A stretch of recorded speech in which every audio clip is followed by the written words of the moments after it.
ഇതൊരു ഗ്രീൻ ചനേൻ്റെ ബാജിയാണ് കേട്ടോ. നമ്മുടെ കടല കണ്ടിട്ടില്ലേ, അങ്ങനത്തെ ചെറുതാണ്, പക്ഷെ അത് ഗ്രീൻ കളറിലാണ്. ഇത് മുളപ്പിച്ചതാണ് കേട്ടോ. മുളപ്പിച്ച കടല കറി വയ്ക്കുമ്പോൾ പ്രത്യേക ടേസ്റ്റാണ്. കണ്ടോ, കടല കണ്ടത് മുളപ്പിച്ചതാണ്. നന്നായിട്ട് കഴുകിയതിന് ശേഷം കുക്കറിലിട്ടുകൊണ്ട് ഉള്ളിയിട്ട്,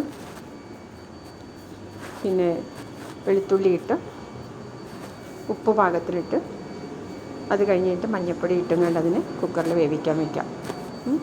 ഒരു 2-3 വിസിൽ വേണം. 2-3 വിസിൽ വരുമ്പോഴത്തേക്ക് അത് വെന്ത് കിട്ടും. അപ്പോഴത്തേക്ക് നമ്മൾ വേറൊരു പാന് വെച്ചിട്ട് അതിനകത്ത് ജീരകം, പിന്നെ നമ്മുടെ ഗരം മസാലകളെല്ലാം ഇടണം.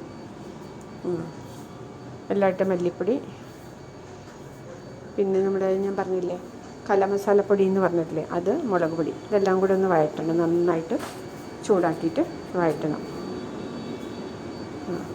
അപ്പോഴത്തേക്ക് നമ്മുടെ കുക്കറിൽ വെന്ത് കിടക്കുന്ന കടല എടുത്ത് ഇതിനകത്തേക്ക് ഒഴിക്കാം. മനസ്സിലായില്ലേ?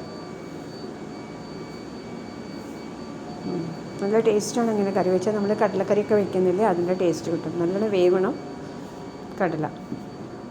കണ്ടോ, നന്നായിട്ട് ഇളക്കി കൊടുത്തിട്ട് അടച്ച് വയ്ക്കുക, അത്രയേ ഉള്ളൂ.